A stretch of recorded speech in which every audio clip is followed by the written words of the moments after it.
Good afternoon. My name is Vincent Cheeks, and I'm with the radio show Conversations in Education.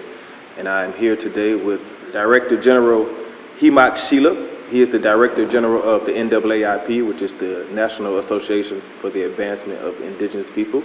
And he is joined on the couch by the lovely Galalani Ahawi. Galalani Ahawi. So beautiful, just as beautiful and elegant as she is. And you, sir, on the My name is Papiato Taxiata Taxis. Papiato Taxiata Taxis. Taxis. Okay. Well, and those are your tribal names, correct? Correct. You were given government names. Those are their tribal names. We're going to get into that a little later into the discussion. But first, we want to find out what is NAAIP and why was it created. So, Director General Hemoc, what is the NAAIP and why was it started? It's the National Association for the Advancement of Indigenous People. It was created to assist tribes in developing proper government-to-government relationship with federal government and international governments. Okay, and how long has the organization been around? Nearly 5 years. 5 years, so you're relatively new. Yes. So, and that's one of the reasons we want to have this informational session or community council, if you will, to somewhat of an introduction for the NAAIP. So, what kind of organization are you exactly? And when I say that, are you a peaceful organization? Are you a militant organization? What type of services are you providing for the people? We are a human rights institute. Okay. And as a human rights institute, we employ various mechanisms to satisfy the end. Okay. We're not promoting anarchy or promoting violence or anti-peace. At the same time, we are promoting self-determination. Okay. And self-sustainable existence. Okay. Yes. So self-determination and self-sustainability does not equate for your organization to violence and militant actions. I want to make that clear. No, I don't understand why it would. The entire planet has to establish some form of sustainable existence for all of mankind. Okay. We're just focused on the indigenous populations of the planet, specifically the Aborigines of the Americas, because of the lack of protection that's been in place for the Aborigines in that region. Okay. Yeah. So you fight for the rights and protections of indigenous people here in America. That's correct. Okay. And so what does the term American Aborigine mean? Because I'd never heard that term before yesterday. American Aborigine refers to the original people of the Americas. Okay. This being identified internationally as America, and the original people of these lands would have been referred to as Aborigine. We are descendants of the Aborigine people of the Americas. I thought that the Native Americans were... Native American is a political construct that was created by the colonizer to identify those that he wanted to lay specific claim to or rights to or to identify. So Okay. he called them Native Americans and pretty much put them in a particular box or classification for that purpose. The American Aborigine, however, originated in the colonizer's mind as the Negro. Okay. The dark man that he saw when he came sailing upon these lands that he called Negro. Okay. Those Negro were and are the descendants of the American Aborigine, the original people of these lands, prior to the Native Americans, and to mingle with the Native American cultures and sometimes referred to as American Indian. The darker Indians of these lands have often been referred to as American Indian instead of Native American. Native American being BIA, Bureau of Indian Affairs, Okay. recognized Indians. And I say Indians because that's what they are in the eyes of the BIA. Okay. These people consider themselves not Indians, but First Nations people and Indigenous people and Aboriginal people by various names. So, yes, we are promoting and fighting for the American Aborigine of these lands specifically. Okay, and as I sit here, and as I stated earlier, we're all new members. Well, you're the founder, but we're pretty much new, 2 years, a couple of months, you and I. None of you or myself fit the image of Native American or indigenous person when I hear that term. Why is that? Is that to me or? It's any. You want to jump in, Papiato? I mean, we are not recognized as that because of our misclassification. Okay. Misclassification. What does that mean? Misclassification is meaning that we were classified as something other than what we are. Okay. So it can create confusion. Create confusion and loss of identity. Loss of identity, right, yeah. And so that's what, in essence, the meat of this conversation is about identity, finding identity and freedom, right? Because once you realize who you are, the truth of who you are, You can move forward into the right actions, in the right stances. okay. So, again, I just want to be clear on this because this is all new information to me. And so, we were speaking earlier, and you said that it has been proven that indigenous people have been found in the Americas that had dreadlocks and Negroid features, correct? That's correct. Anyone can Google that and find that information. It's all over the net nowadays. Simply type in Black Indians or African Indians or various terms that are used. Information is easy to find, along with photos and paintings and that sort of thing. We're beyond really that of in our process. Naturally, we have to back up and address the educational system because that's where the young people are prevalent. Okay. And that's where the culture should be readdressed. With the youth. Yes, without question, within the education system, which is one of the platforms that we're developing to actually travel to schools across the country, providing with them information and research documentation on the existence of the American Aborigine. Okay. One of the processes that we're currently involved in is developing the American Aborigine Museum of Natural History and Preservation. Okay. As an NAAIP project. It's necessary that the youth be re-educated, repatriated into their natural culture without the tricks. Without the tricks of the colonizer identifying him as all those things that he is not. We have what's called Black History Month. I understand the Euro wants to get rid of the Black History Month and provide in its stead African American Week. You change your title and you go from a month to a week. I think that we should have studies throughout the year for the lost American Aborigine. In finding the American Aborigine, we find that the entire globe has existed under a grand deception initiated by the United States. Okay.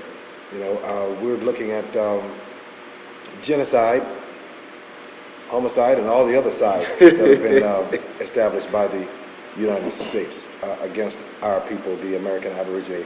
who are now labeled as colored, some cases white, most cases African American, Negro, various terms.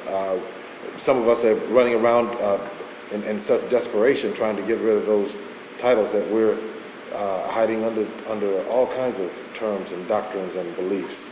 We're trying to free ourselves from what we know does not belong to us.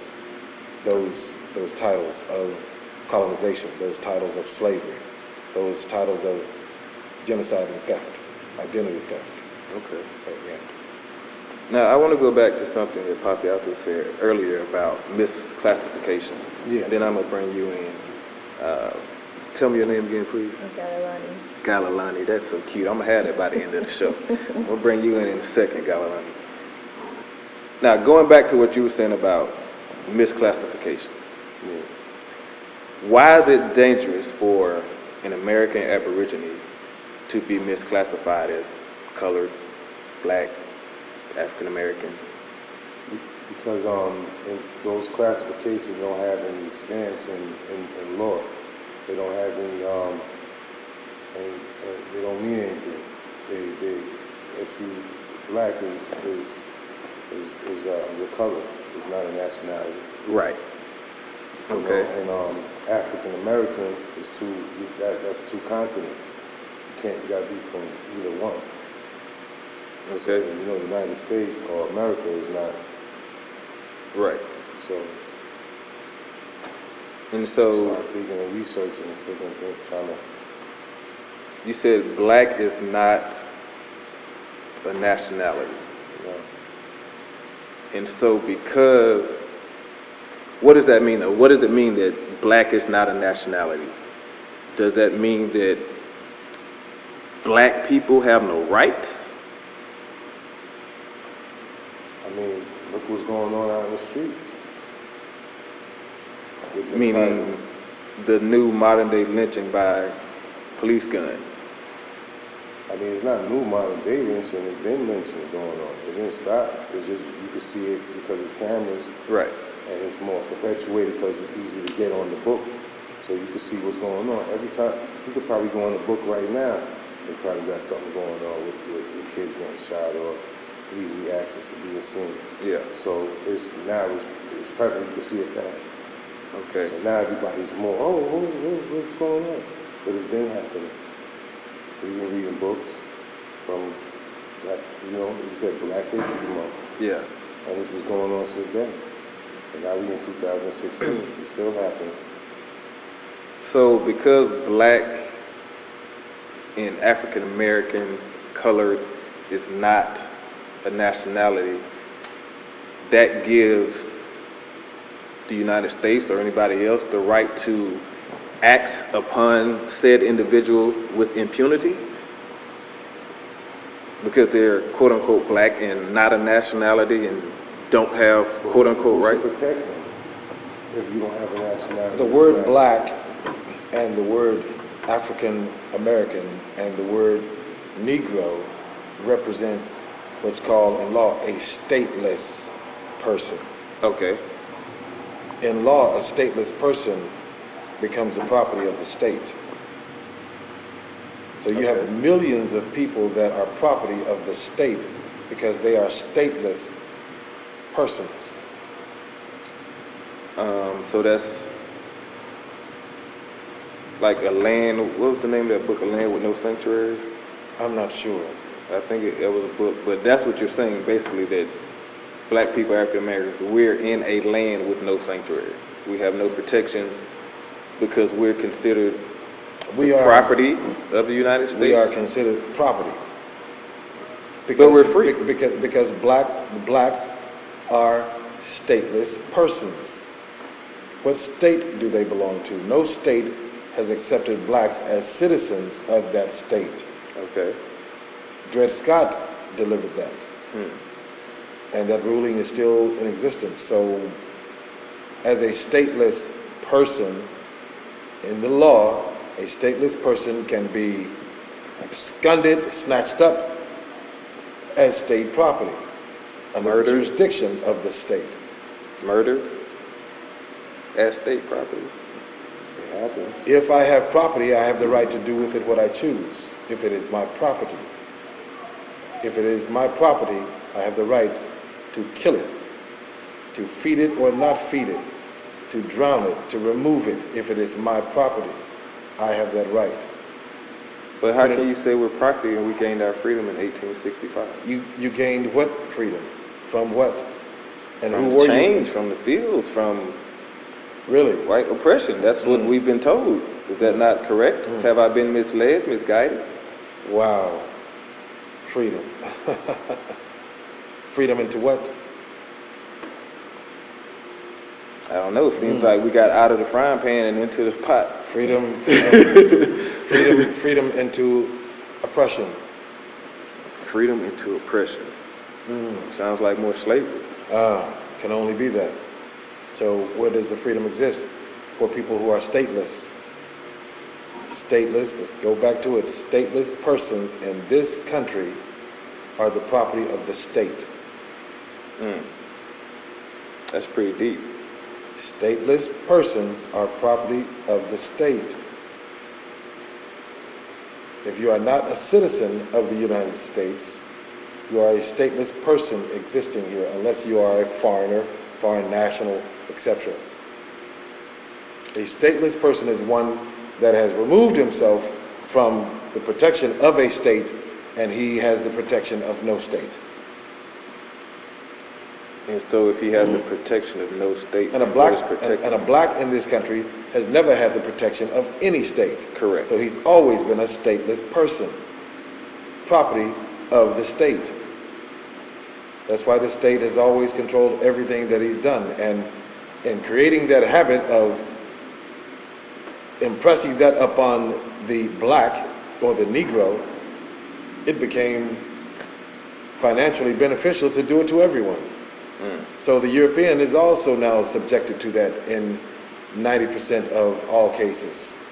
But it was by design for the purpose of ensuring white supremacy in this country. This was the whole purpose of making sure that the blacks remain stateless, without power. Okay. And then eventually given the tricks of civil rights. What is a civil right? And how is a civil right acquired? It is given, which means that it can be taken. Taken away. Right. Having a license is a civil right. Correct.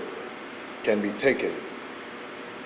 Having a child in their hospital is a civil right. Can be taken. Having a child, period, as a stateless person can be taken. Period. Their property. Okay. Property cannot beget freedom. Property can only beget property.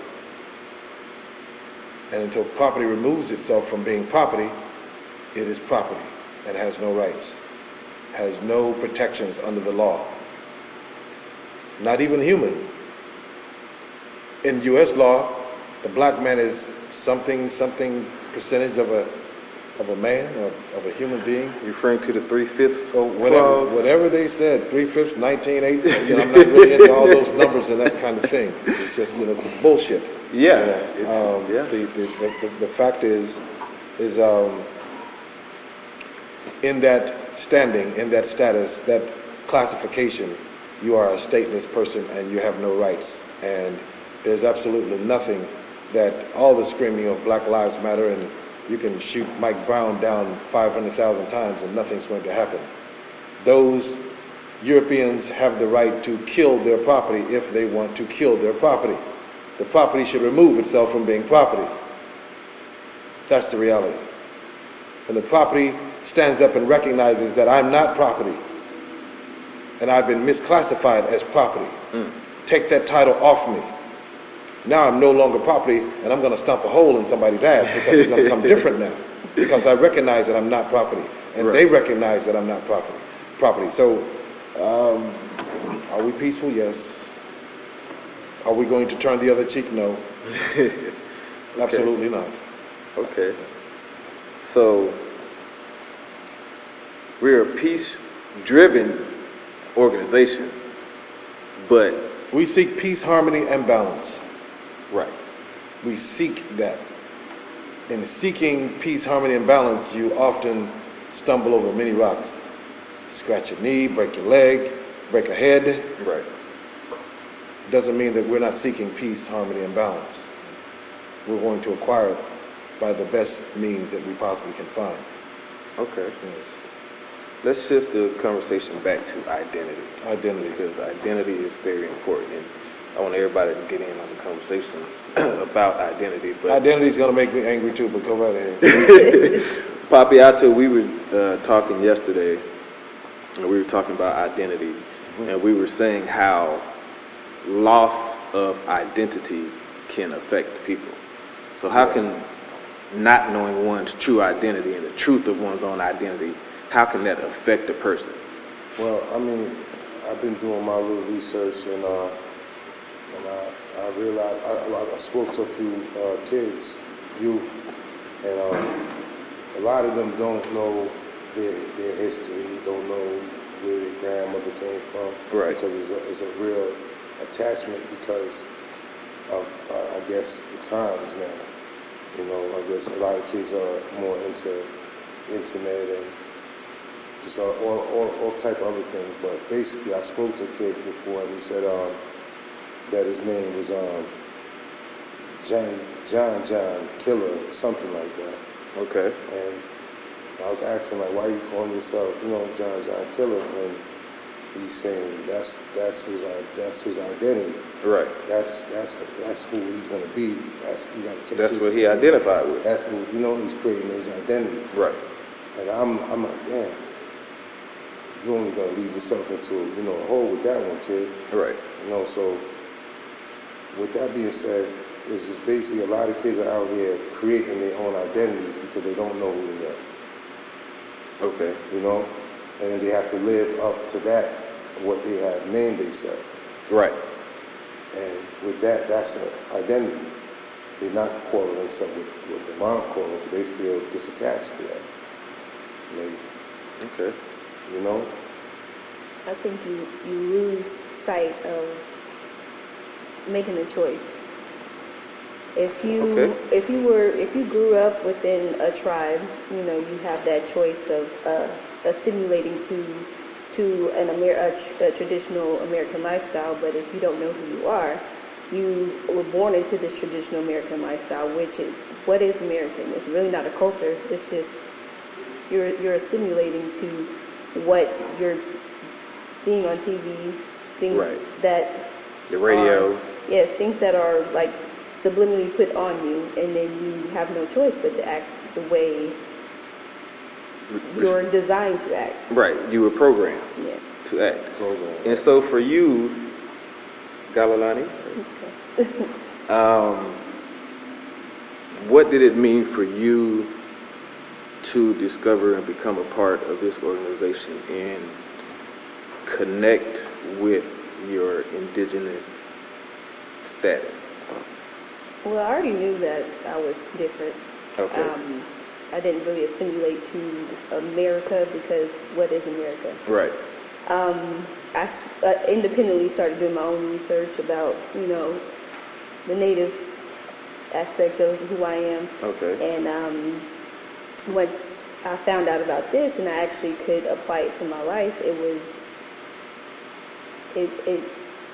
I feel like I'm home now. I feel like I'm complete. I feel like this is me. I don't feel like, nothing. Because being American feels like nothing. It's like, what is that? Because that's what they strip you down to. Yeah, so it's like I feel like I'm somebody again. I feel like this is me. Right.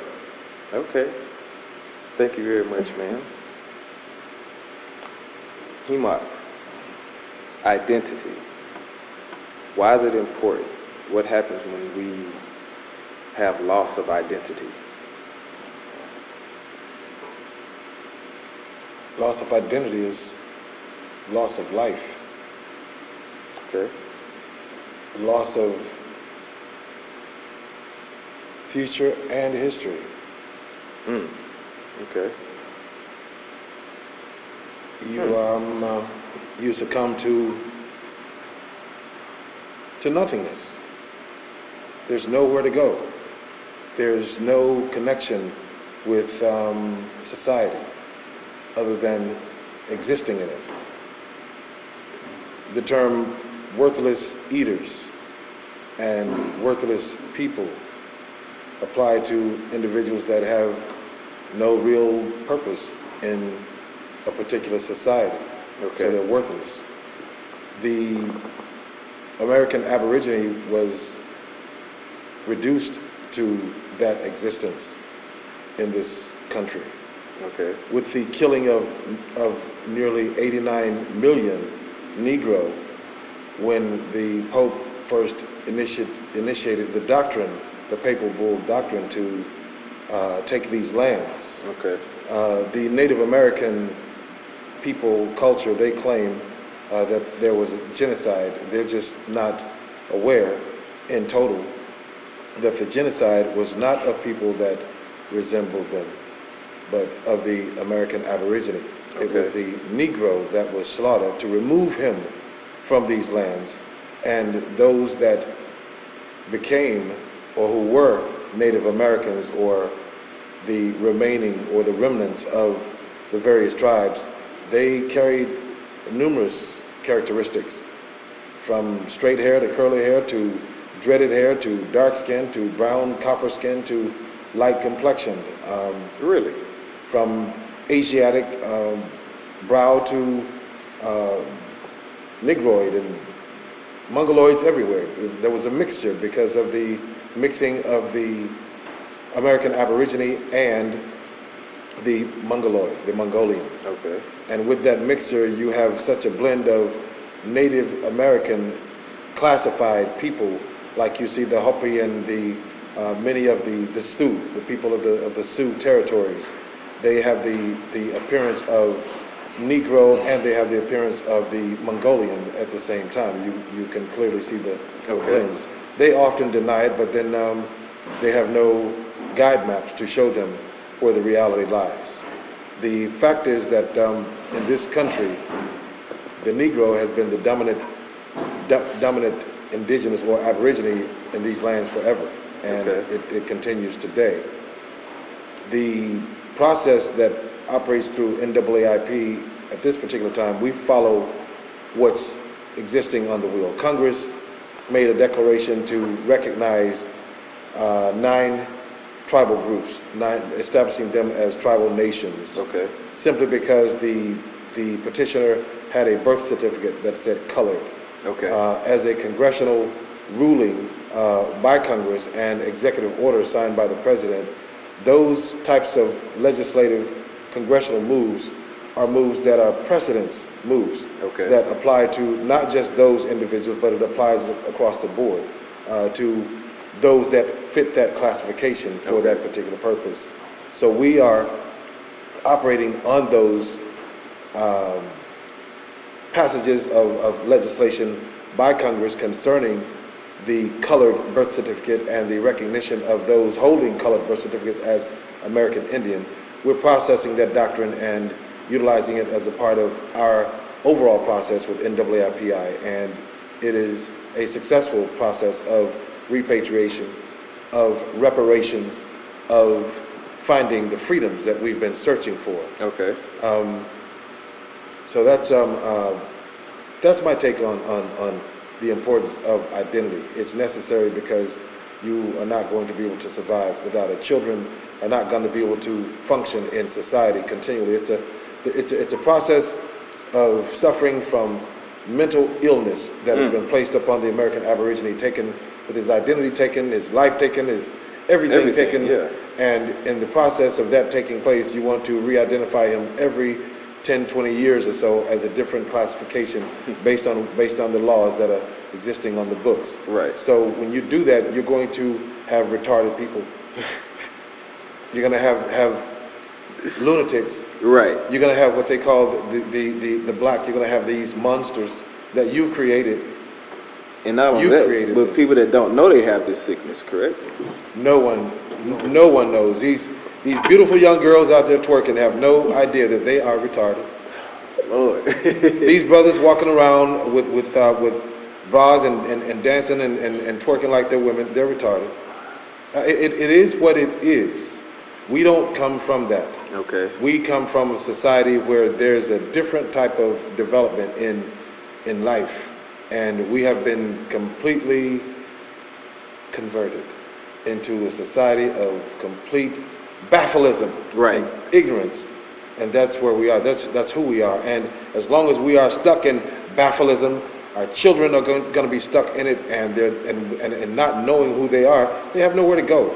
If this man knew that he was related to this man, truly related, he might have a different comfort. If they practice the same culture, they're definitely going to have a different comfort with each other because Correct. they're culturally connected. Right. A black and an African American has no culture to connect them other than Church's Chicken. Love and hip hop. Love and hip hop. That's the reality. Without that, there's no cultural connection. There's no notice of the drum that's beating. There's no notice of the fact that sage cleanses the air and cleanses negative energies from. There's no notice of those things. So we're talking about culture. It all comes from culture. The education and the spirituality comes from the culture of the people. Okay. And when the culture is destroyed, then you have taken all that away. The language is gone.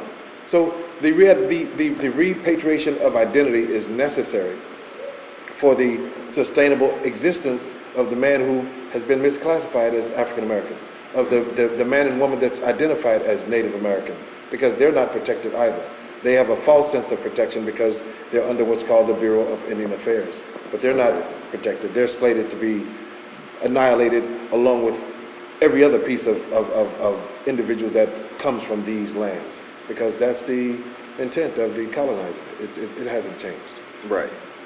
And so you kind of just answered, my next question, which was going to be why is it important to reclaim your tribal cultural identity? And you just mentioned it so you can have some rights and protections for one, but you have a nation that you're a part of, which helps you to gain those rights and benefits here in the States and internationally, correct? Mm-hmm. And that's what NAAIP does as an organization, is reconnect people, indigenous people, with their identity so that they can be able to move forward in this matrix, if you will, and gain all the benefits that are afforded to them. Rightfully. That's correct.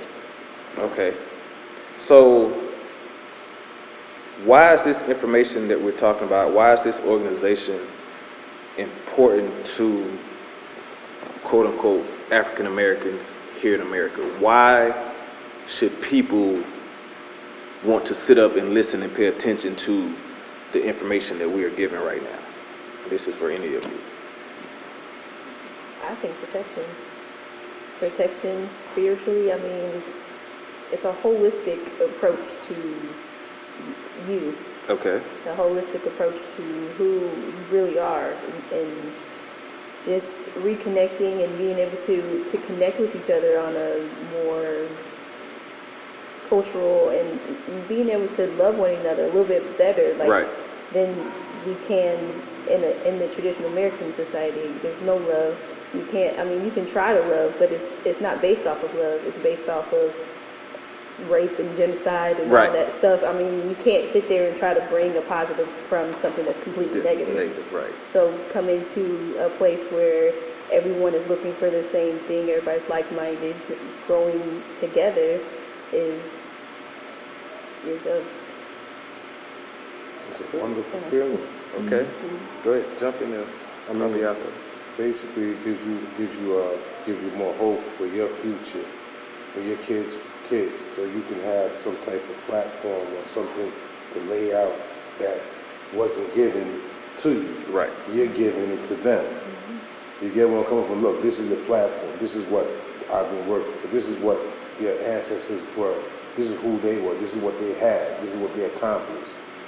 You understand? So you're leaving them a blueprint, in essence, of where they came from and where to go in the future, if you will. In the future, exactly. Okay. So it's just basically a whole new blueprint that we're setting forth for our Aborigine under the American Aborigine title. And that doesn't just affect the right now, that affects the affects future the generations, future which is generation. what Because ultimately like I said, we want to going have. back to John Killer, he didn't know this before. Now, if I knew the information I had when I met him, I could have said, nah, kid, look, here it is. But I'm gonna pick him up and I'm gonna give him the information. Right. But that's what my role is leading to now. Okay. So, it's just about leaving them something, man. Okay. Hopefully in the future we can get back to our traditional roots, living back in teepees, get it back, live in harmony with nature, live in harmony with each other, with the creator, with the universe, with Mother Nature. Mm-hmm. Okay, and so is that one of the goals of NAAIP, is to get back to our natural existence before the colonizers came over and disrupted everything, if you will? Repatriating culture, bring it back to its place. Okay. And in that, you bring back the people, you bring back the harmony, you bring back those things. And it brings a sense of peace and serenity, right? So if people were more culturally connected and identity connected, it would be less shootings, robbing, because people will have a better understanding of the collective as a whole and not just individualism and thoughts, and okay. individual wants, Right. individual so-called needs, but you don't really need nothing. Okay.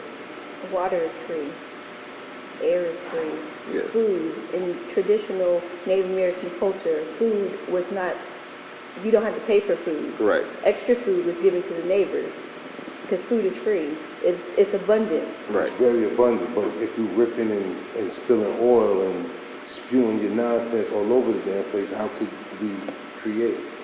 We have to have processed shit that you have overstocked in big warehouses. Okay. That is full of worms and all type of whatever the hell you put in there.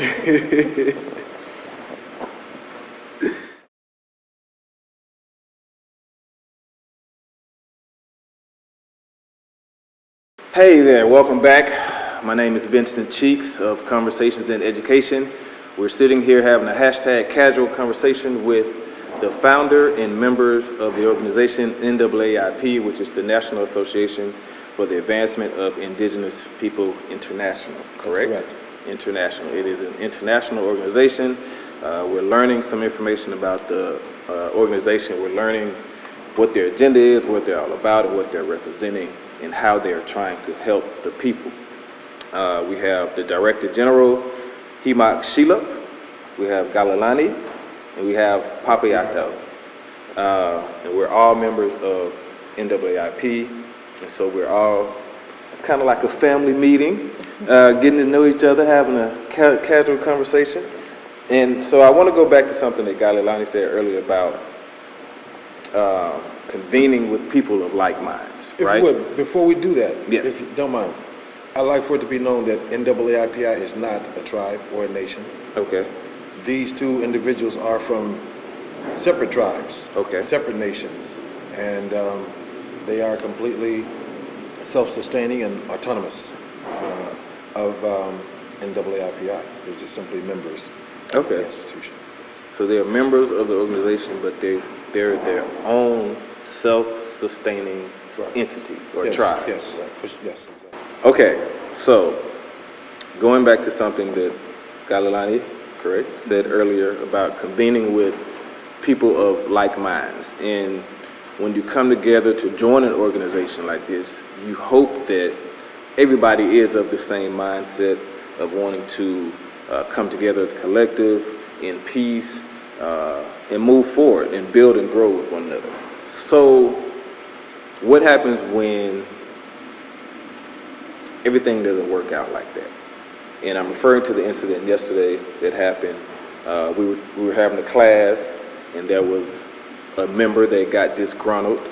So how do you handle when someone you thought was of a like mind shows you that they had an alternate or agenda, or they're on a different page than the collective group? Well, I mean, in the beginning, you don't really know exactly what's going on, but since you're speaking on the situation, I mean, you try to discuss or talk it out with the member, you know, because you're not trying to create, you know, any conflict or harm. Right. So, you know, you try to talk it out to, you know, alleviate the problem, but, you know, there's nothing more else than that. You know, just try to alleviate the problem, discuss it, come to some type of agreement, and move on. It's hard to get the European out of some people. Oh, can you repeat that again, please? That way, she dropped a nugget just there, man. Go ahead. It's hard to get the European out of some people. Seriously, I mean, during this time, especially during this time, called the time of awakening. Right. I mean, those who aren't awakening, you can just see. Okay, so we're having an informational session about NAAIP, the National Association for the Advancement of Indigenous People, International. You told me yesterday that NAAIP is recognized by the United Nations. What does that mean? It means that we are an indigenous peoples organization registered with the United Nations. And we are allowed to make presentments and statements, declarations, and move for entertaining protections from the United Nations bodies concerning issues with the state. Right, but anybody can do that, right? Can't Black Lives Matter do that? I mean, Well, what's the big deal? the difference in Black Lives Matter and NAAIP is NAAIP is an international institution Okay. that supports the rights of internationally protected people, whereas the individuals involved in the Black Lives Matter structure and campaign, those individuals are state-recognized citizens or stateless people within the United States construct. And because they are stateless people, the United Nations represents states and newly representing indigenous people around the globe. Without them addressing the indigenous people's issue, then those indigenous people would be considered stateless as well, because they're not a part of the existing power governments of their lands. Right. And because of the new Declaration of Indigenous People accepted by the United Nations, indigenous people now have a form of protection and a recognition mechanism that's in play. And because of that, being indigenous people, there's a special protection allotted under UNDRIP, under the United Nations Declaration of Rights for indigenous people. Okay. There are no United Nations Declaration of Rights for black people or African Americans. Understand, it's a different construct. And I understand that. I understand what you're saying with that. But the UN, and correct me if I'm wrong, they're supposed to be like the world police, right? And No. provide. No, they're not the world police. The United Nations is a body, a concept, a mechanism that's in play that joins states together so that they can have a platform to communicate. Okay. Pretty much just like NAAIP, Okay. creating a platform for tribes to communicate with one another, or nations to communicate with one another, Okay. for the purpose of facilitating commerce and government development. Okay. But the UN, I know that the UN has a Declaration of Human Rights, Yes. which is supposed to be applied to all humans across the planet, correct? Yes. So why are they not affording this Declaration of Human Rights to African Americans? I mean, if Property. they see people, Property is property. When does a cow have human rights? When does a box have human rights? Property is property. If you are under the property classification, doesn't matter that you are a living, breathing piece of property, you are still property. And as property, you are to be regulated as property. There's no way around it in the commercial structure.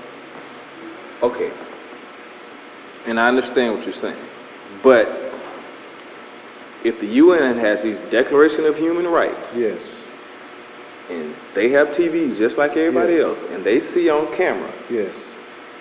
Alton Sterling, Philando Castile. Yes. I could go down and down the list, getting murdered in broad daylight by police officers. Muammar Gaddafi.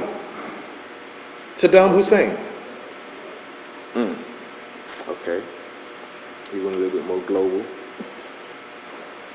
than where I was going with my point. But, so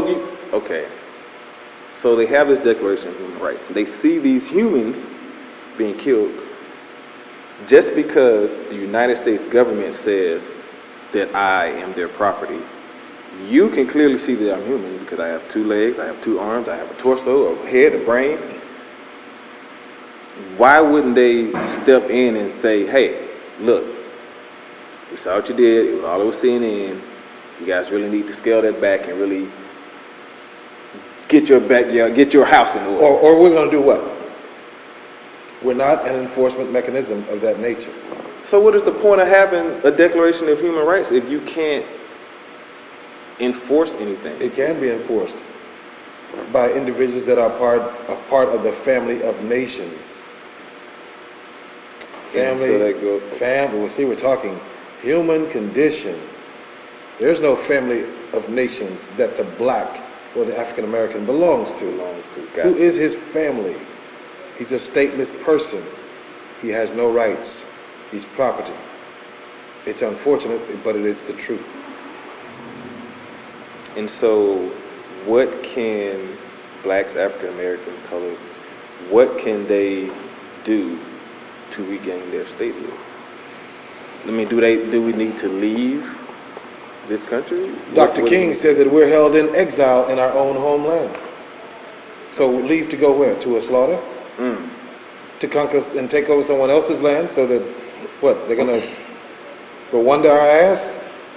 I mean, come on, let's be realistic. Okay. Go where? Where can we possibly go? We belong here. The world knows that we belong here. And the world knows that we belong here. Why would the world accept us? Except that we are screaming, we need protection. Right. We need exile.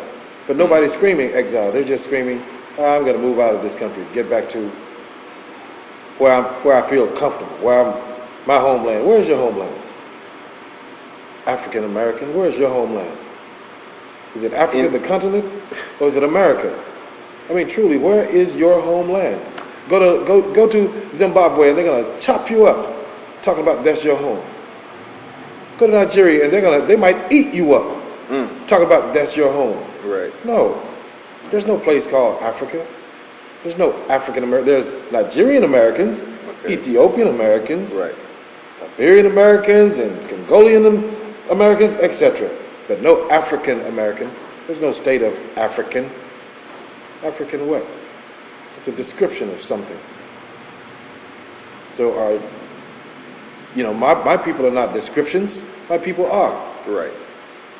So the construct is all twisted and discombobulated, and it's not something to be discussed in the educational system until NAAIP brings it to the educational system.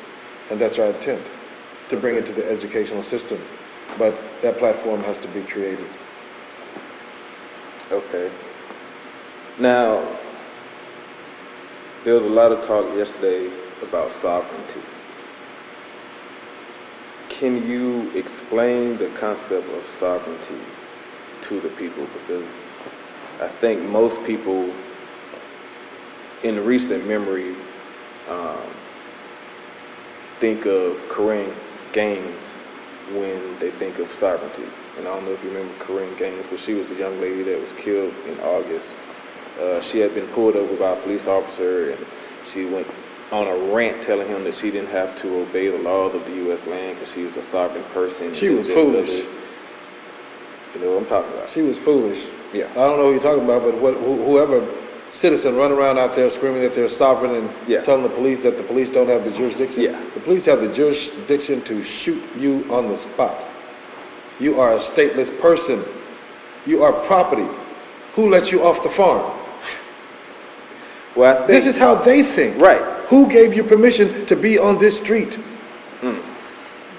Well, I think a lot of people have a misunderstanding of what sovereignty is, as clearly Ms. Corinne Gaines did. Nations have sovereignty. A nation has sovereignty because another nation recognized its position. Okay. So therefore, that nation now it's a sovereign nation because it was recognized by another nation that said, oh, you got power, daddy. All right, sister, you got power too. We're the sovereigns. Yeah. So Nations are sovereign, not people. As an People are individual, protected by the sovereignty of their nations. an individual cannot be sovereign, because I've heard other people say, I'm sovereign. I don't have to listen to the U.S. laws and this and that, the other, and I bet I could prove them wrong in less than 30 seconds. Give me a police officer. Give me a judge. I'll prove them wrong.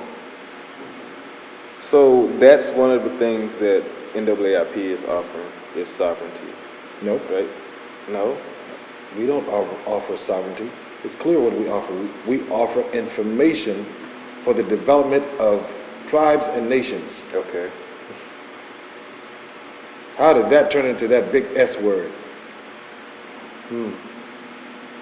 Okay, so you provide the information so that people can, if they follow the necessary steps, obtain their own sovereignty.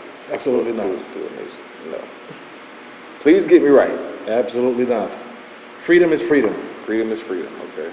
I don't know what sovereignty is. Okay. I know what they say it is. I don't know what sovereignty. Why do I even care what sovereignty is? Why is it even an issue? Because We have thugs. Let's talk about thugs. We got people running around calling themselves thugs. Let's talk about them. Why is it important to talk about these individuals calling themselves sovereigns? See, we've allowed them to put in our heads to make it an issue. Yeah. So we make it an issue. And as we make it an issue, then they now create a platform for that issue. It's called lock his ass up because he's a sovereign. Because he dared to call himself such a thing. If we start calling ourselves Tarzan, I guarantee you they're going to write some legislation and lock our asses up for calling ourselves Tarzan. Okay. But in the international venue, as an American Aborigine, there's nothing that they can write. The laws and rules have already been written. I am who I am. I am Chakchuma. I'm not a sovereign. What is a sovereign? Think about that. That's like saying, I'm a human. What the hell is a human? Right. I am. I exist. I exist, right. Okay. We have to remove the titles that they've placed on us, because those titles create constructs that have all sorts of adhesions and attachments to them. So we have to be careful in English language, what you're saying, in the words that we use. If you go to China, you better be careful of using Chinese language. You can slip up. Right. That's a reality. We have to repatriate back to our culture, back to our ancestors' place of existence and being. And when we do that, then we find safety, we find freedom. We find this place of havenhood that sovereigns dream about. Yes. Okay. So let's talk about the Sustainable Development Agenda and what that is all about. Can you explain that to the people? We want to facilitate the existence of 7 generations down the line. We want to see where we are able to provide for 7 generations down the line. Okay. We want the mechanisms to be in play. We want the mechanisms to be facilitated in a way that it extends 7 generations down the line, or 15 years down the line, or 50 years down the line. Sustainable existence, sustainable development of concepts and platforms and institutions that have longevity for the development and the sustainable living of the people. Okay. So that's basically a right to self-determination, self-government. It's inclusive. Okay. Yes. And so what comes with the sustainable,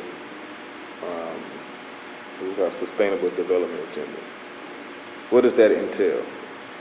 Everything. It entails how do you exist in a sustainable environment. You must develop platforms. You must develop the mechanisms to survive and maintain. You have to be collective. You have to understand and know how you're going to get water 15, 30 years down the line. Which avenues is that water going to flow? Where are you going to get food? How are you going to store food? Where are you going to get health provisions? How are you going to heal yourself? What mechanisms of prayer are you going to utilize to sustain your spirituality? All of that is involved in sustainable existence. Okay. And this is the program under NAAIP? Under the United Nations. The United Nations created this sustainable development platform. Okay. For the sustainable existence of humankind.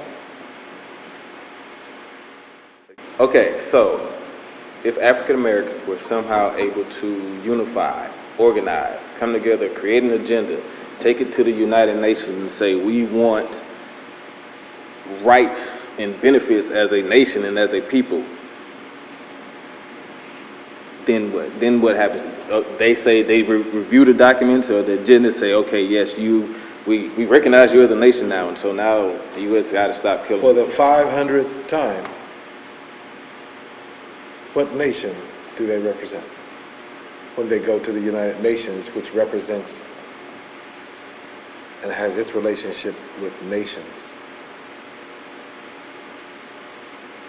Okay. So if I'm an institution that only recognizes nations, then I'm not going to recognize anything that walks through that door unless it's the nation. If the nation's people walk through the door, I'm going to tell that nation's people, you must go and cure this problem with your nation. We have no jurisdiction with you. We have a relationship with your nation. Okay. So we have to strip. So as the Choctaw Nation, I'm not a part of the United States Trust or the United States Nation. Okay. I'm a part of the Choctaw Nation. So therefore, I have a different platform and standing when I go and talk with the UN about these people committing genocide and oppression and apartheid on my people, whether it's 15 or 1,500 or 15,000. I now have a position for voice because I'm not a part of the United States citizenry. Okay. I'm not the property of some state that's a member of the United Nations, and I'm trying to snitch on my state. Right. No. I am the state. And I think I understand what you're saying now, because I'm sitting here trying to create scenarios where African Americans can somehow become a nation, and you're saying that can never happen, basically, because it was a construct that was created by Europeans. Jesse Jackson came up with the term in 1986, African American. That wasn't that long ago. So what kind of culture do they have if Jesse Jackson came and made it up? Yeah. So, okay, we'll go African American.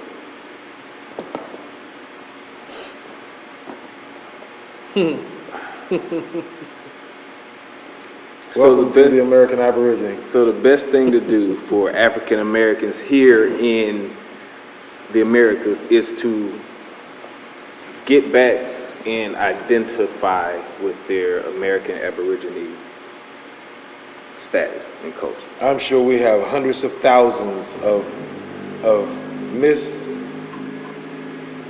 misidentified American Aborigine in this country. Okay. Who are labeled as African American, who are holding birth records that identify them or their grandparents as colored. If they have those documents that recognize them as colored, they are American Indian. They are the descendants of American Indian. No question. There's no question about it. Okay. This was constructed by the United States Commerce Department and its system of classification to guarantee white supremacy in this country, making sure that the numbers stayed where they wanted the numbers to be, to deplete the Negro in population. Okay. In the records. And so, in one of your videos, you mentioned the term paper genocide, and I didn't know what that meant. Well, What does that mean? When I kill Abdul and name him Tom, then I have killed Abdul. Because I renamed him Tom and forced him to live under the construct of Tom. So Abdul is dead. But he was born Abdul. And Abdul has such a cultural and spiritual connection to this person. But you've now named him Tom and told him to wear these clothes. So you've genocided his culture. Killed it through paper by changing his name and his identity. Okay. He's no longer Abdul that prays in the natural existence. He's Tom that goes to church on Sundays and believes that this white guy with blue eyes is going to save him and his family and his culture. That's paper genocide. I'm glad you brought up the white guy with the blonde hair and blue eyes. Because a lot of African Americans think that that is a huge part of who we are. Mm-hmm. Do you think that white Jesus is a huge obstacle to people getting back to true identity? Most people are bred to not want truth, but to want comfort. That's pretty deep. And Christ in Jesus, hallelujah, provides comfort. Because I can do whatever the shit I want to, and I can run and hide it in Him. Jesus is going to protect me. Right. I'm healed. Don't matter that I'm this, that, or the other. Today I am healed. So I'm comfortable in this zone. Okay. And I mention that because people are so deeply rooted in comfort. Not truth. What? Yeah, you're right. And so how do we bring people out of that comfort into an area where they can pursue truth? Because as I was talking to you yesterday, I mentioned that, I've tried to talk to people about my truth. Kill the church. Ooh, you trying to make some folk mad. It's not about happy or mad, it's about truth. And you say you just made them uncomfortable because they're comfortable. Yeah. So if you kill the church, they're going to be uncomfortable. And they're going to seek for truth. And truth is within. When we turn off all those external constructs that constantly bombard our minds, these waves, when we turn them off, we find inner something. But how can some people have been rooted in the church and Jesus since they were born. They're if 40, we 50, kill 60. the church, then it no longer exists. Then now you are out of your comfort zone. It doesn't happen. That's the unfortunate thing. The Pope is going to continue to reign.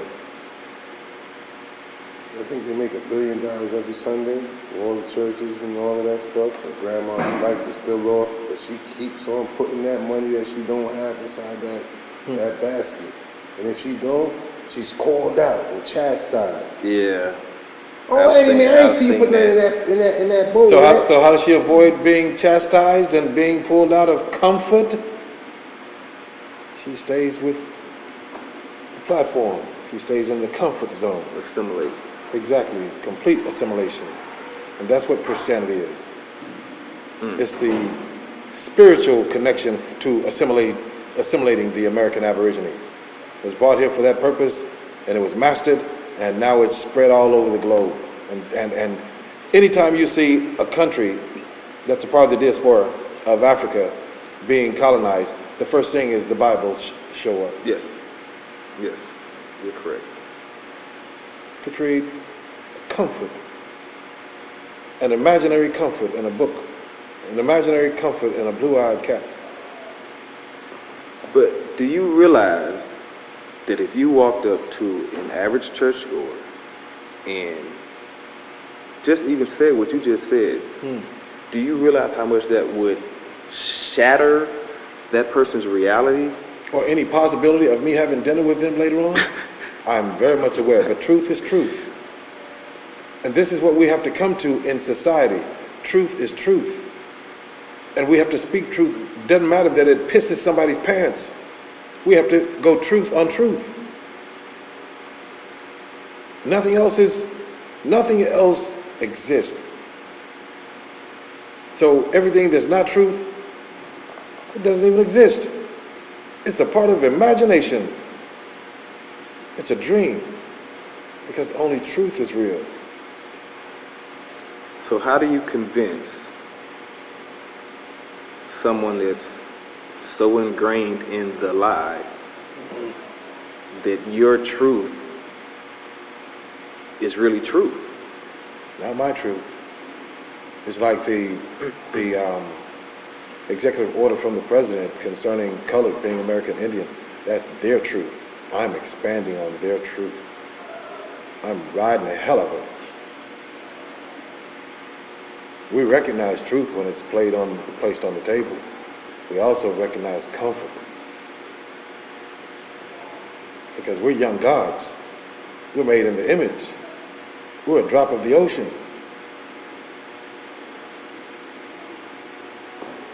Okay. We just don't remember the things that we're supposed to remember because we're comfortable in Christ and other deities that were created by them to colonize us. And so, you mentioned yesterday about people and things vibrating at a higher level. By exposing people to the truth, is that a way that we get them to vibrate to a higher level? By simply opening your mouth and saying on any platform that's to be heard that the African American is not a human being in law. Oh, you're going to stir up a whole lot of noise. You're going to stir up the conversations, but you just planted a seed. And you may only find one head that seed starts to grow in. But that head becomes Dr. King.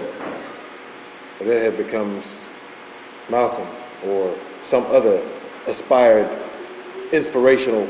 Right. Now it takes flocks of them. Right. So it didn't take you feeding all them thousands. It just took you getting that one message to right that one. one. Yes. Yeah. So that's how we make the change. We have to keep speaking it. We have to keep vibrating truth out of our mouths. You know, you have to watch what you say out of your mouth, they say. So we should speak truth out of our mouth. If we speak truth, it's going to vibrate at a higher level because it's truth. We don't have to sit back and ponder about how we need to switch it around to make it feel like truth. Truth is truth.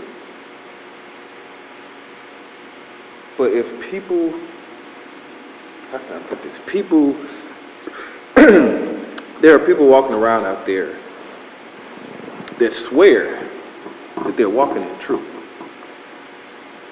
And they're not. And I see it not only because I've learned to walk the path of truth over the past 13 years, but just their behavior and the way they do things with this self-righteous attitude and feel like it's okay for them to do it. And they feel like they're doing the right thing. They feel like they're doing the truth. So when you try to bring what we may consider truth to that equation, then it becomes something hostile. And that's not what the intention of this organization is, or the intention of even trying to bring truth is.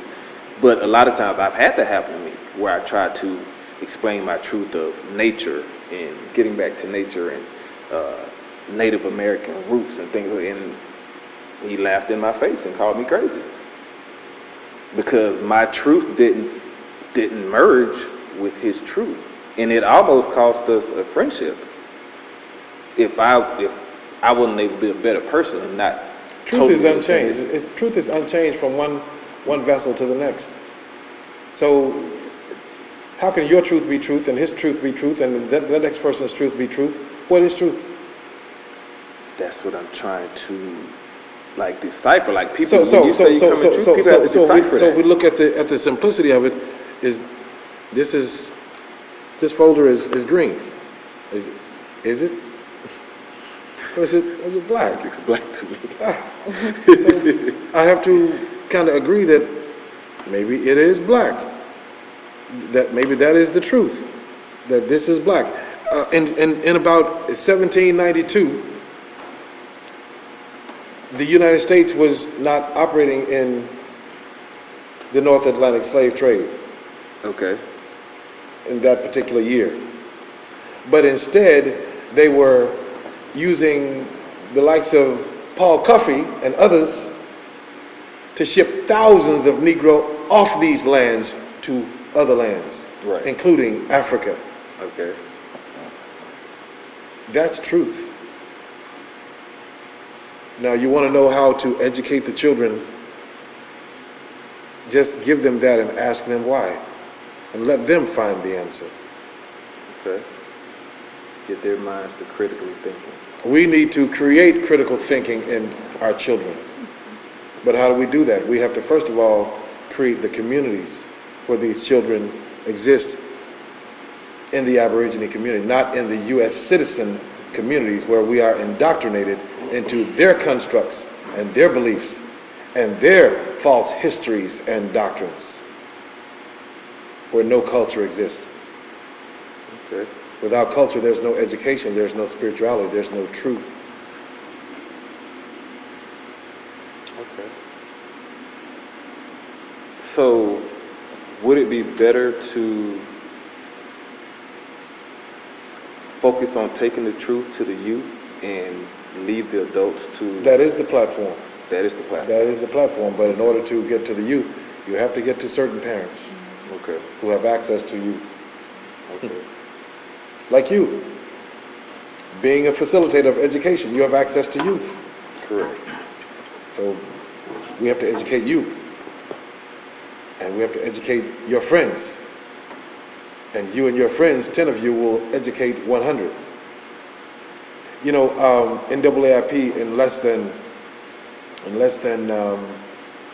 4 months, 5 months, we've actually met at least a good 85 brilliant minds. Okay. Because we just went out and met them.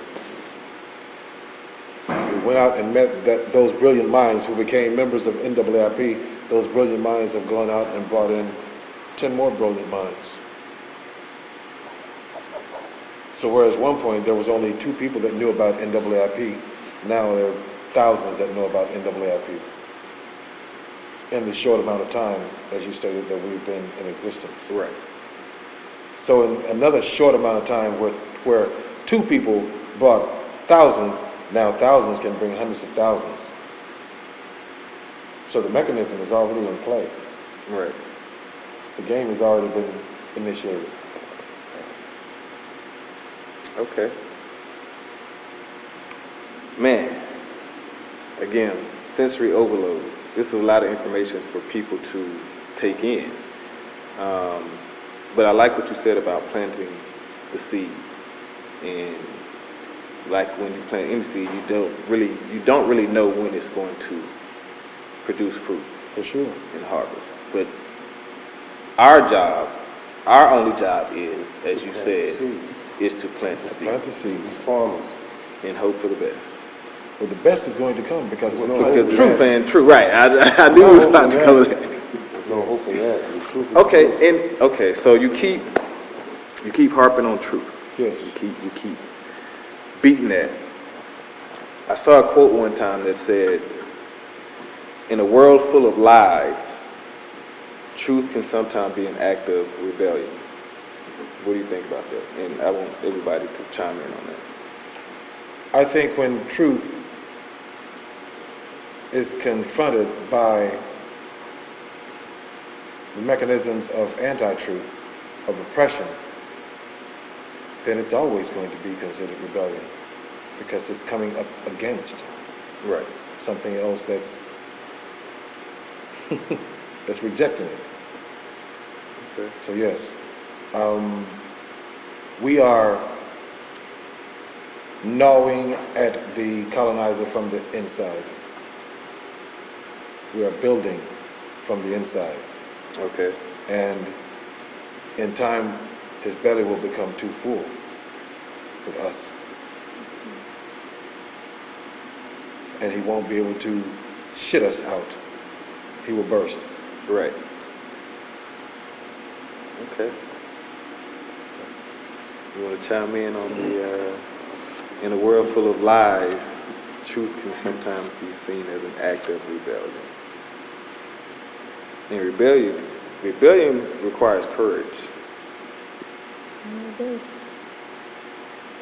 During this time, a lot of people asking because they see that I'm on a different path than they are. Okay. And they always ask me, well, this mark of the beast, this microchip is going to happen and stuff like that. I'm going to do this. I'm going to rebel against it. I'm like, okay. I'm like, I understand. I understand what you're saying, but what about everything else? Right. You're rebelling against this microchip. You ain't paying attention to everything else that's bombarding you. What about everything else? Yes. How many times a day do you watch TV? Valid point. You're always coming at me watching, oh, did you watch Scandal? Did you watch this? Yeah. No. You understand that's a tool. Mm-hmm. They're manipulating your mind. So you're going to rebel against this one thing, but everything else you're going to accept? You're chipped. You're chipped. You're already chipped. Yeah, you're chipped. You don't need a physical chip. You're already chipped. Well, the truth is I'm here. The truth is I am. The truth is we're moving as a collective. And the truth is that it's not going to stop. So that's my truth. And that's the truth, and that's the facts that's going on now. Everything we do, everything I'm moving as, and everybody else that's in the institution is evident. Okay. So that's the truth. Truth don't stop. Okay. No matter the obstacles. I mean, it's always going to be the truth. I like that. Truth don't stop. That need to be a shirt. A bump sticker or something. Truth don't stop. Like seriously, you might want to trademark that. Truth don't stop, so you don't stop. So all this hypocrisy that's going on. Oh, I know the truth, but you live in lies. That's not helping the ultimate collective of this vibrational energy that we're trying to build. Right. This vibrational energy, you want to be on the same. We're trying to build up the frequency. You're bringing it down. If you want to bring up, if you want to be part of the solution, then vibrate. Turn off the TV. Go light some sage, some sweet grass after that. Go light your incense, get in a room, meditate. Help with the frequency. Help raise it. There's already too much negative. Let's help raise this. Okay, so what does that mean, raise the vibration? Because a lot of people don't. I, in the past 5 to 7 years, just learned what that means. And I'm still on a path of learning. And so what does that mean to vibrate at a higher... Vibration is energy. Okay. What's in you is a spirit. Yes. It's an energy. So if you're feeling down, you wake up in a wrong place, it shows in your day. Oh, yeah. So that's negative vibration. Right. So what it is, there's a lot of things that are going on that are bringing people's energy down. So if you're not aware of it, you're going to keep on moving in that energy. Right. So what the sage and these things do is cure the air, because air is energy, because you're taking it in, Yeah. and you're pushing it out. It's Okay. vibration. Yeah. It's all the same. So you got to clear your air, you got to clear your space, and get in tune with yourself. Right. Listen to the things that you naturally feel, because it's going in and going out. So if you're feeling it, then it must tell you something. So that's bringing the energies up and down when you're aware of your surroundings. Because everything that you want to know is already being told. You just need to pay attention. Okay.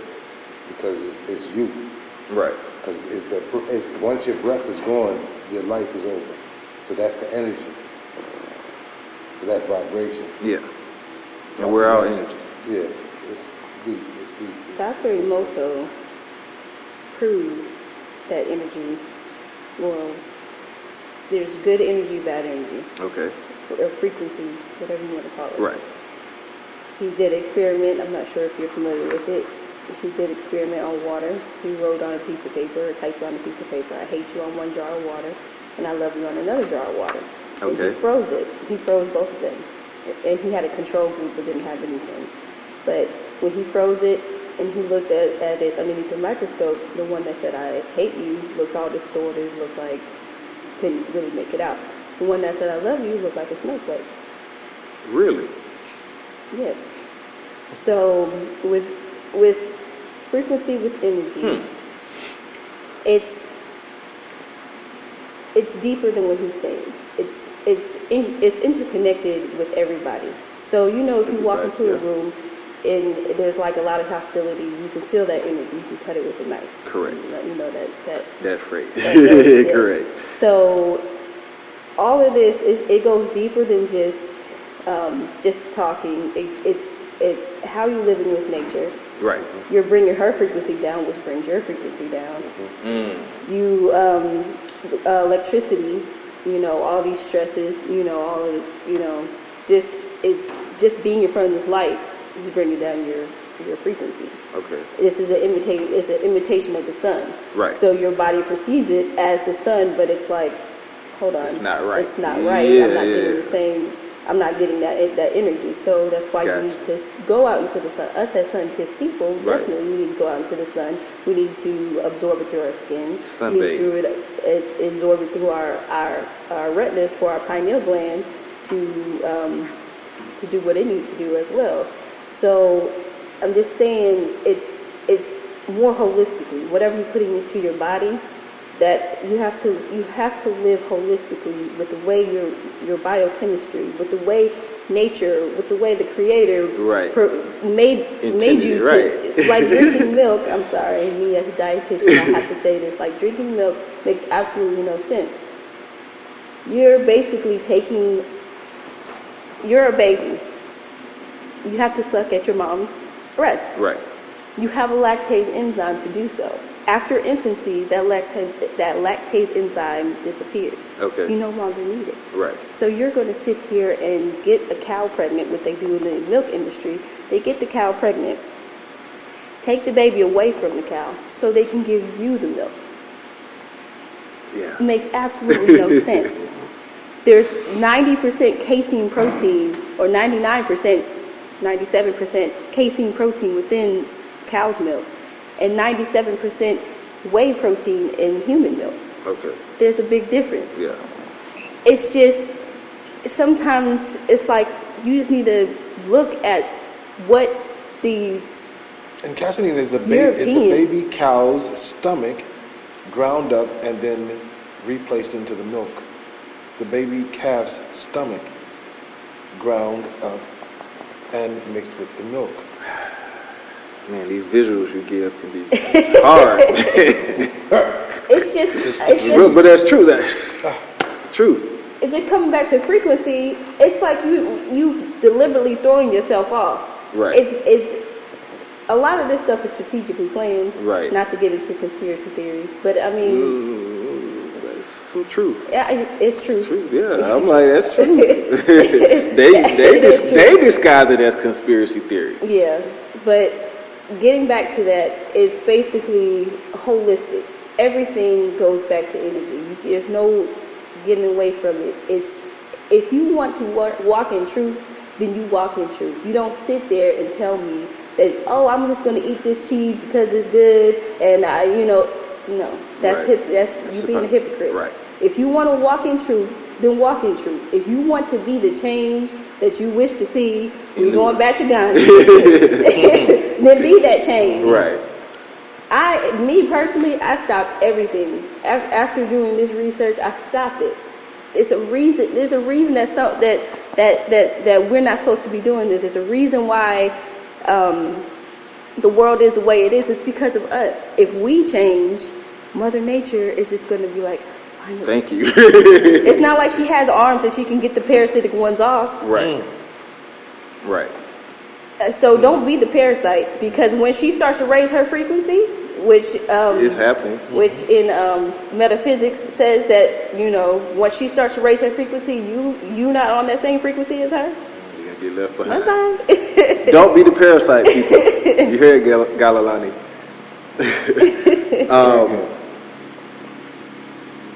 I just lost my train of thought. But, sorry.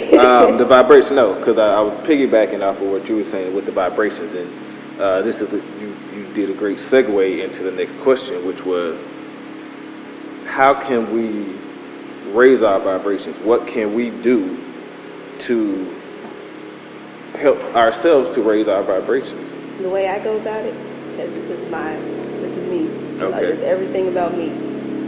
I teach my clients, because I do nutrition and dietetics, Okay. eat the right thing first. Stop with all that other stuff. I understand it tastes good, but if you want to be the best you got to start with you first. You Right. can't sit there and... The temple. Yeah, somebody asked me, how do I open up my third eye? Get a screwdriver.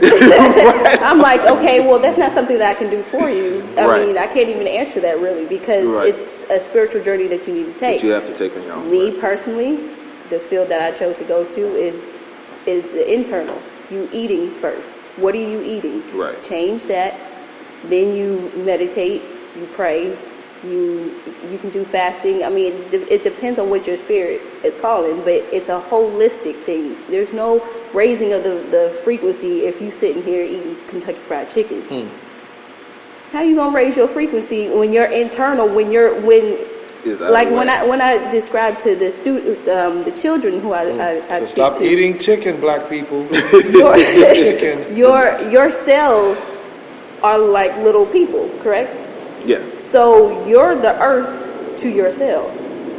So if nice you, analogy. so if you're feeding these little people chicken and stuff, they're like what am I supposed to do with this? That's Yeah. why they just put it places. Okay, I'm just Cannibals. Stick it I'm over just gonna there. put it on the that's how you get love handles and whatnot. Right, I'm just gonna right. put it right here.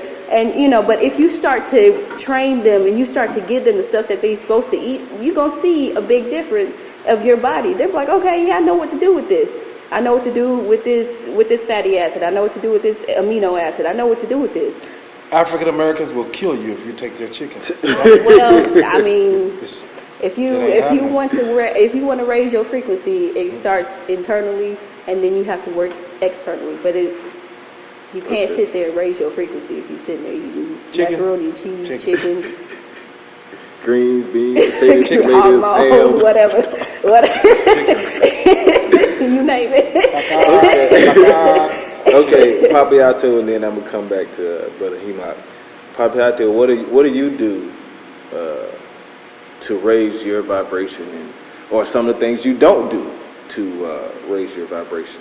Because from what I understand, there's a lot of things that we shouldn't be doing that can help us raise our vibration. I mean, I think I have high energy anyway. So I mean, I'm learning. It's a new journey for me. So I'm kind of learning. Okay. So I don't really have any special technique, but just to stay quiet. Because I'm a really high vibration person. Staying quiet helps. Going more You have into to be able to myself, listen. You have to be able to hear, I should say. Yeah, that's definitely. So going into a quiet place Yeah. always helps with that. Yeah. And Hemoc, I know we were talking yesterday about raising the vibrations and the foods that we eat, and you put something out there about the meat and things that they're doing to the meat and why we shouldn't eat meat. So share some of that with us.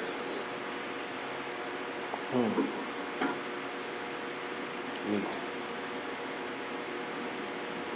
I can't remember what we discussed about meat. Well, you had me feeling bad because you called me a cannibal. Such a despicable I wasn't ready for topic. that. I can't remember exactly what was said, but You said something about what they do to the meat and something they put on the meat, why we shouldn't eat it, and when we do eat it, it tears up inside because they put in bleach, maybe toxins, something you said they put on the meat to clean the meat or whatever, get the parasites out of it. I know they to treat inject it. parasites into the meat. Oh, man. But yeah, they inject parasites into the meat for sure. But no, I really can't recall what we were talking about. And so, but you are vegetarian or yes, vegan? yes, I'm a vegetarian. I consider, one being the same. A vegetarian is one that does not eat any meat or animal products Okay. from the death of that animal. I don't have to kill a cow to drink its milk. I don't drink blood, but that's what I would be doing if I drank the milk. Corpuscles of cow blood. It's nothing but pus. Millions of little tiny pus droplets from Delicious. from that animal. Well, if you season crickets and a little bit of pig dung, I promise you, they're selling feces steaks in Japan right now. Just Google it, and they're actually taking feces and making steaks. So many things will taste good. Doesn't mean that it's good for you, and we've been trained to consume things that are not good for us. Right. I'm a vegetarian. I don't do the milk. I violate a little bit. I do the cheese because my taste buds get ratchet. But if I find myself a good matriarch, a good woman, then maybe she'll direct me to stop drinking so much of that milk, and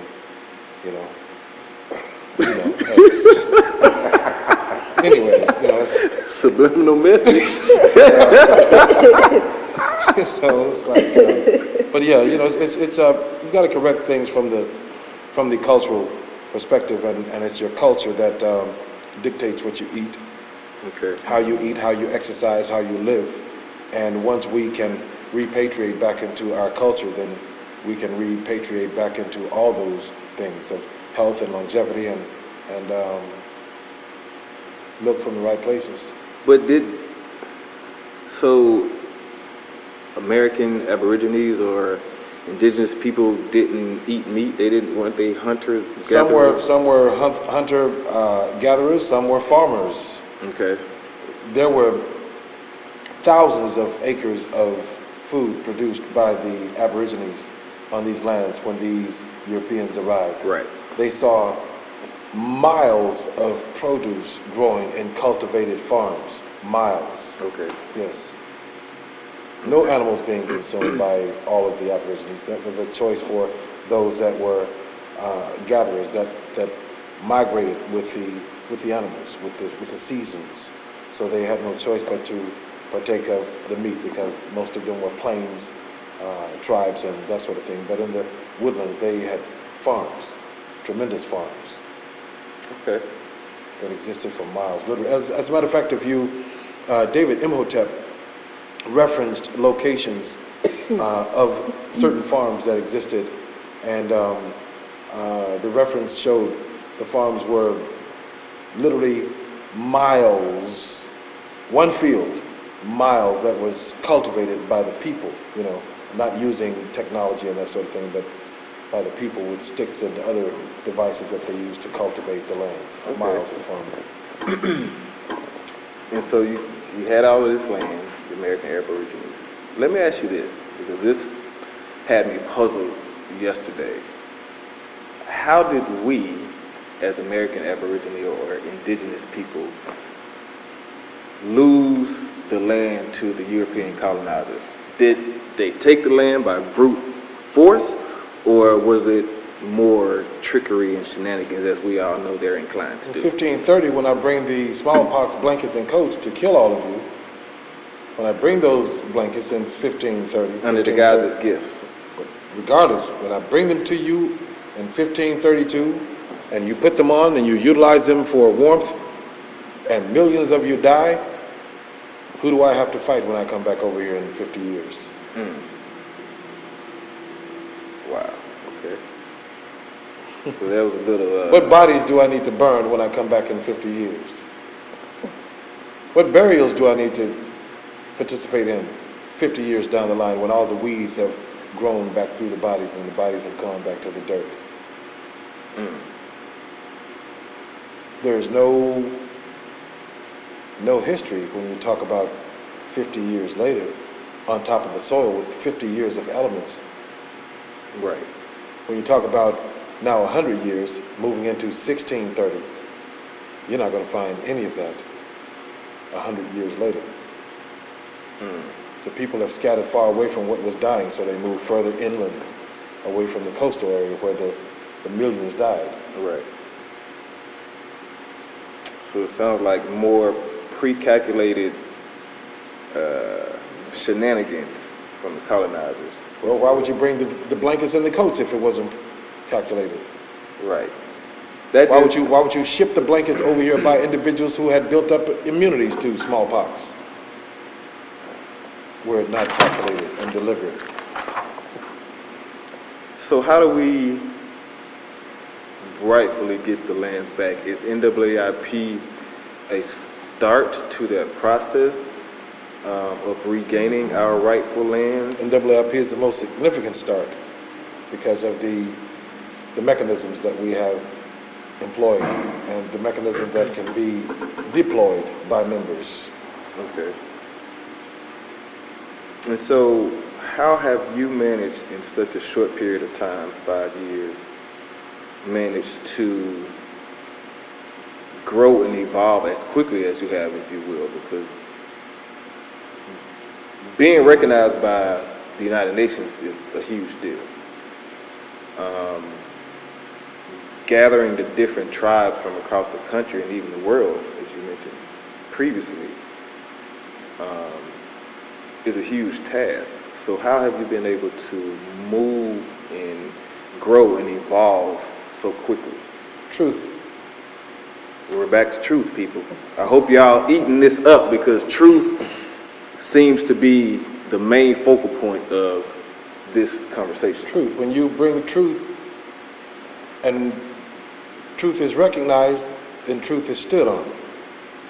And when truth is presented to the world stands on truth. Because the world is sick of falsities and fraud. We're all tired of fraud. Yes. And trickery because we've been tricked by those calling themselves kings and queens for so long. Right. So the world wants truth. And when truth steps up, it's recognized. Okay. And so, you mentioned this yesterday. Papiato mentioned it, and I think you mentioned it earlier too, about reprogramming ourselves. What should that process be like for African Americans living here in this country? The process of reprogramming, I guess, the falsehoods and the lies that we've been taught. Join NAAIP. Ain't shit. I'm just keeping it real. I'm just keeping it real. Okay. Because the truth, we can't move on anything but truth. And we move on truth, and we bring truth forward. And only truth is going to give us sustainable existence. Truth is a very hard path to walk, and I say that from experience. I've been on a path of truth for the past 13 years when I started my spiritual journey. And I know personally for me how hard it has been to stay on this path when you have all of these forces coming from the outside saying, hey, sell these drugs, or hey, come kick in this door with me, or come do this, or whatever it may be. How do we present this truth to people and get people to buy into it and continuously walk that path? Do we want them to buy into it? What do you mean? Do we want people to buy into what we're saying? We want people You to want believe to what we're accept saying. it as truth. They And have it to- shouldn't be, truth shouldn't have to be sold, is what you're saying. Yes, exactly. Okay. What I think is, because people ask me all the time, when I talk about the difference between the biochemistry of white and the biochemistry of just melanin or carbon. And when I sit there and present you the facts, I'm not telling you bullshit. Right. I'm sitting here presenting you the facts. They're sulfur-based, we're selenium-based, the sun, your sun kiss, the sun accepts you, the sun rejects them. Right. I shouldn't have to say anything else. But if you want to, oh, well, enough said, you're not ready. And so the ones who aren't ready, we leave them where they are in hopes that we've planted that seed and just keep it moving. Yes. You gotta be a farmer. You gotta keep on planting the seed. See how truth, it doesn't change. We keep repeating the same thing in a different way. Because truth is truth is truth is truth. It all comes back to It all comes back to truth. I hate to say this, but I'm going to go ahead and say it. Okay. Because I'm living in this crazy reality where my child's father is married to a white woman. Okay. And I finally got the chance to sit down and talk to him about who he really is, because I know he doesn't know who he really is because he would not have made that choice. Okay. So I sat there and I told him everything about biochemistry, about metaphysics, quantum physics, Newtonian physics. I just sit here telling him just the gist of how they're different than us. And from that, he texts me back, oh, don't bring my child home with that satanic jewelry on. She had on the ankh. And I'm sitting, you know what an ankh is, Yeah, I right? do know what the ankh is. Okay, He called well, that satanic jewelry. jewelry. And I'm sitting here, I'm like, what about what I just told you is satanic? Demonic, witchcraft. I'm like, you're really that assimilated into that culture that you think that this right here is the devil? Right. Because I just was talking about melanin. I didn't go into spirituality, even though it's really tightly connected. Yeah, it's all in the I was just talking about melanin, carbon. Right. And you took what I was talking about and you assimilated it to evil, negative. Right. Because you went home and you told your wife what I told you, what I was talking from queen to king, and it was supposed to be knowledge between us, but you went home and you told somebody who's not us, Right. and you took whatever she said and you wanted to bring it back to me as something evil, but it's who you are. Self-hate.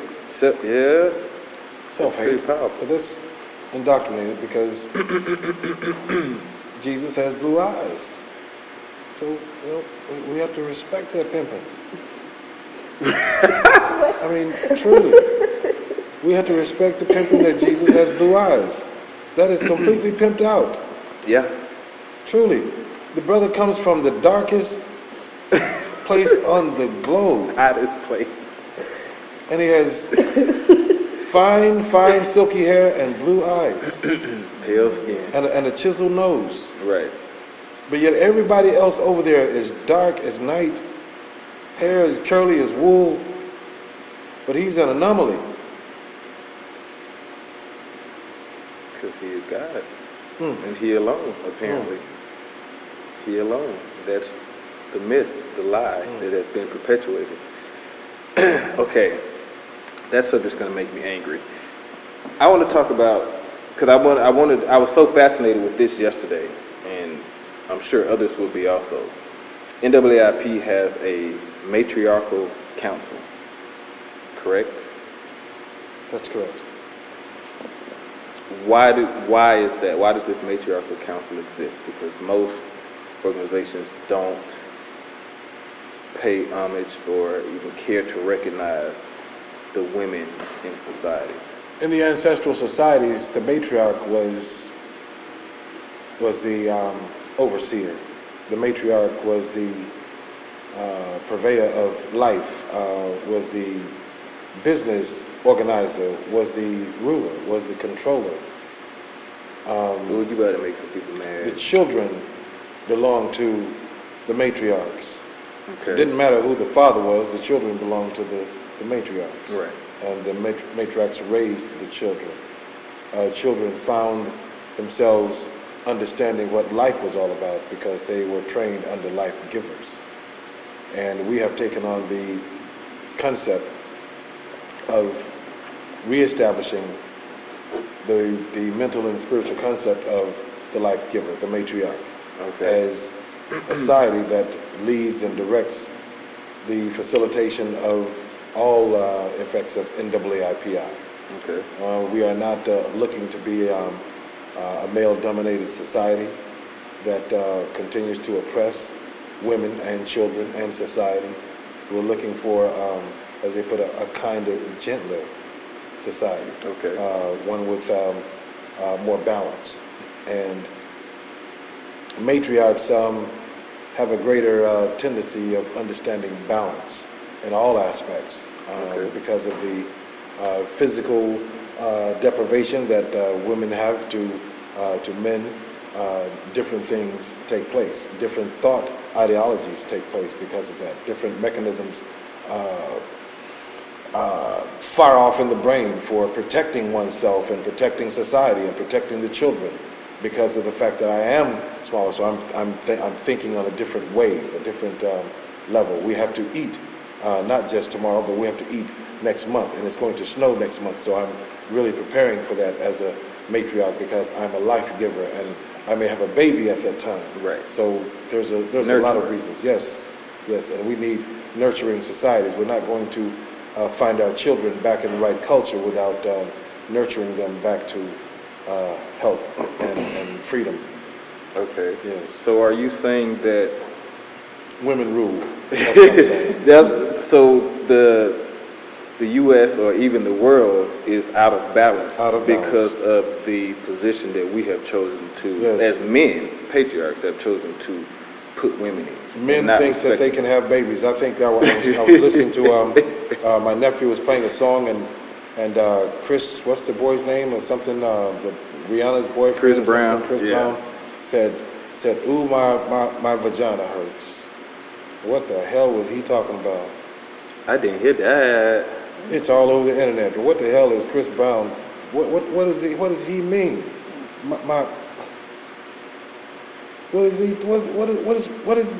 Where are we? Right.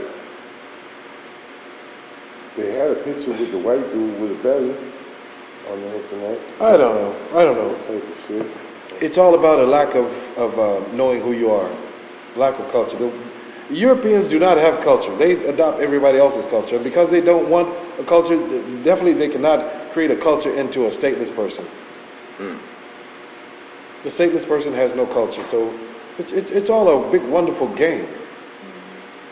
All a big, wonderful game for them. And, thousands and thousands of people will succumb to that. And we're not here to save millions of people. We're here to assist those that step up to the table. Period. I just found that fascinating because I know most organizations, most structures and entities that are set up have the women below. Subservient. For sure. And so how do you feel about that, Kailani, that women are, as a whole in society or even in the world, in a lot of places, are viewed as subservient or less than, especially given the power of life that he just mentioned, that you guys have?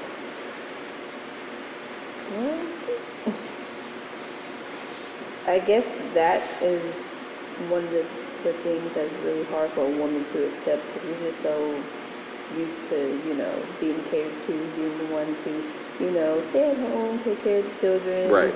The man goes out to make the money, but at the same time, it still kind of clicks because at home, usually the woman runs it. Right.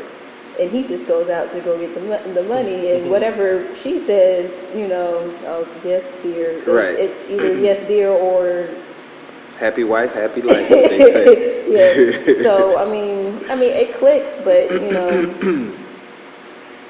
I guess it just depends on the man. I guess the men just need to come back to that mindset of being men. Here in Atlanta, I say it all the time. Or women should raise their vibration to not assimilate with those less than. Okay. Well, here in Atlanta, I mean, most of the men, they want to be us, or or they look at the woman to pay for everything. Oh, you're the independent one now. Oh, you make more money than me. You're more intelligent than me. I'm like, well, why don't you get on that same playing field? Why can't you go to school as well? What's going to happen is Atlanta's going to end up with a lot of elevated women who have separated themselves from those lower caste individuals, Right. and we will have an enlightened society of women coming out of Atlanta. That's a wonderful place to be. Yeah, but for us to find relationships, a lot of women are just turning to white men. A lot of women are turning to each other. So that is good, but at the same time it's bad because some people just can't bear the thought of being at home by themselves. Right. They just want to be held. They want to have that companionship. So they find it by any means necessary, regardless if it's not scientifically correct or if it's with going to something like a non-melanated individual. Right. She's feeling the vibration of my love beads. You can hear that conversation. You can hear it. Hey, it's okay. It's all right.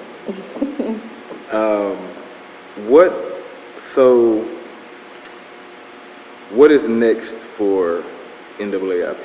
What is the next move? What is the next step with the organization? Keep on planting seeds. Keep on moving forward to self-sustainability. We will Okay. we will revisit this communication. Okay. Not with what we will do, but what we have done. Okay. And what we're doing. Okay. Yes. So, how can people get in touch with you guys or become a part of NAAIP?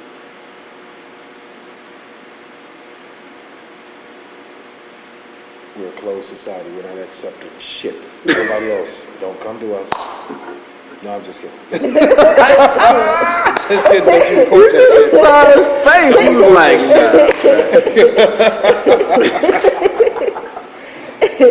No. Literally, we're out here. People know that we exist, and simply by contacting us, then the door is open. There's no complication with us. We do what we do. And, okay. And again, I have to bring this issue up from yesterday because it might not be an issue for you all, but it's an issue for me. And that's you guys don't have a vetting system per se. It's like an open arm. we don't determine who's Aborigine or Indigenous. We simply help those that come forward expressing that they are. Okay. We don't create identity. Okay. Gotcha. Mm-hmm. So, in closing, coming to a close, is there anything that any of you want the people to know about NAAIP or yourself in general? I got to pee. Well,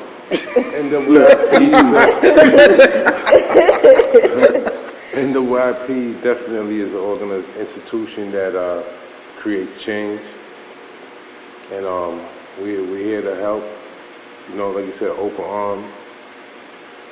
We don't bring no nonsense now. No, I mean that's serious. Man. That's real talk though. We no nonsense. Don't bring no nonsense, man. There's nothing else. But Positive movement, right? Without a doubt. I gotta get back to myself. Man, Everybody, we're gonna wrap this thing up. Anything you want the people to know about NAAIP? No, we read I it. already said. We read it. Got money. I think the bathroom line is for me. I appreciate the conversation. Hashtag casual conversation. Again, my name is Vincent Cheeks. I'm with Conversations in Education. And yeah, we're community building. We're warriors for the community. And we want to help to grow and evolve the indigenous community around the world.